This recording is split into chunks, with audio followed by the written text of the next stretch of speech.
নমস্কার, আজকের আমার রেসিপি চাইনিজ ফ্রাইড রাইস। আর বাড়িতে কতটা সহজভাবে বানানো যায় আপনারা প্রথম থেকে শেষ পর্যন্ত ভিডিওটা দেখুন, খুব ভালো লাগবে। আর ভালো লাগলে লাইক শেয়ার কমেন্ট করতে ভুলবেন না। তাহলে চলুন আজকের রেসিপিটা শুরু করে দিই। দেখুন বন্ধুরা, এখানে আমি চিকেন নিয়েছি, বোনলেস চিকেন। আর চিকেনটাকে এরকম ছোট ছোট করে টুকরো করে কেটে নিয়েছি। এরপরে ম্যারিনেট করে নেব। তার জন্য দিয়ে দেবো ভিনিগার,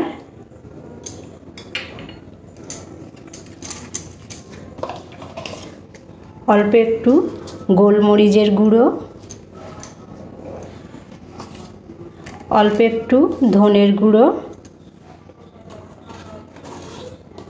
অল্প করে একটু কাশ্মীরি লঙ্কার গুঁড়ো, দিয়ে দেবো একটু গরম মশলার গুঁড়ো, সামান্য একটু লঙ্কার গুঁড়ো, পরে দিয়ে দেবো স্বাদ অনুযায়ী নুন,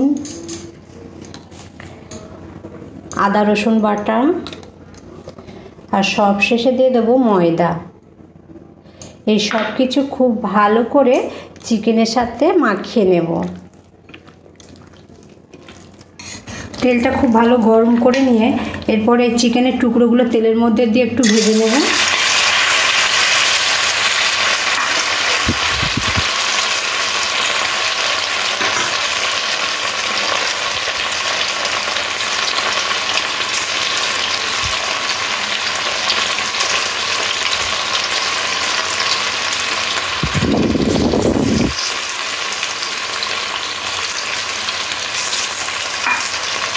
এরপরে চিকেনগুলো ভালো করে একটু লাল লাল করে ভেজে নেব। দেখুন চিকেনগুলো লাল লাল করে ভেজে নিয়েছি, এবার তুলে নেব। আর যে চিকেনগুলো আছে একইভাবে ভেজে নেব। রাইস বানানোর জন্য এখানে আমি দুখানা ডিম নিয়েছি, ডিমের মধ্যে একটু নুন দিয়েছি, দিয়ে ভালো করে ফাটিয়ে ডিমটা আমি ভেজে নেব। এবার ডিমটা দিয়ে ডিমটা ভালো করে ভেজে নেব। ডিমটাকে এরকম ভুজিয়া মতন করে নিয়েছি। এবারে ডিমটাকে তুলে নিতে হবে। সেই মাংস ভাজার তেলটা ওখানে দিয়ে দিয়েছি।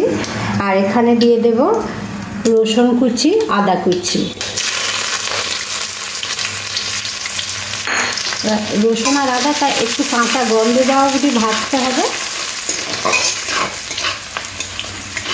আদা রসুনটা একটু ভাজা ভাজা হয়ে গেছে, এর মধ্যে দিয়ে দেবো বিনস আর গাজর।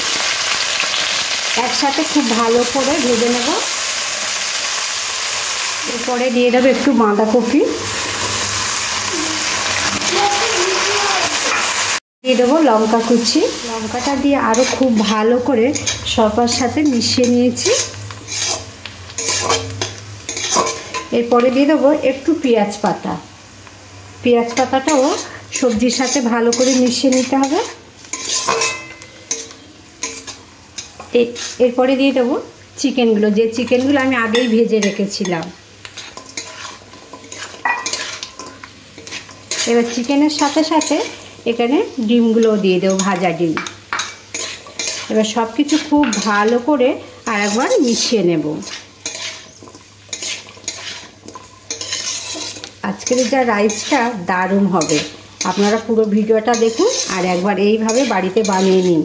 ছোট থেকে বড় সবার খেতে খুব পছন্দ হবে। এবার সব কিছু মেশাবার পরে রাইসটা দিয়ে দেব।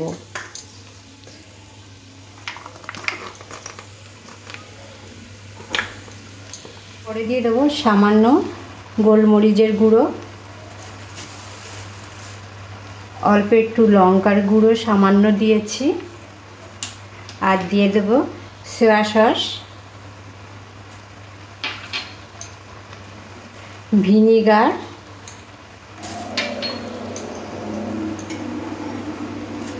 স্বাদ অনুযায়ী নুন। ভাতটা বানাবার সময় আমি একটু জলের নুন দিয়ে ভাতটা বানিয়েছিলাম, নুনটা বুঝে দিতে হবে। আর একটু চিনি দিয়ে দিলাম। এবার সব কিছু খুব ভালো করে মিশিয়ে নিতে হবে। একদম রেডি হয়ে গেছে চাইনিজ রাইসটা। আজকের রেসিপিটা কেমন লাগলো বন্ধুরা অবশ্যই কমেন্ট বক্সে জানাবেন। ভালো লাগলেও বলবেন, খারাপ হলেও বলবেন। তাহলে আজকের মতন এখানেই শেষ করলাম। আবার দেখা হবে আপনাদের সাথে নতুন ভিডিওতে। সবাই ভালো থাকবেন, সুস্থ থাকবেন।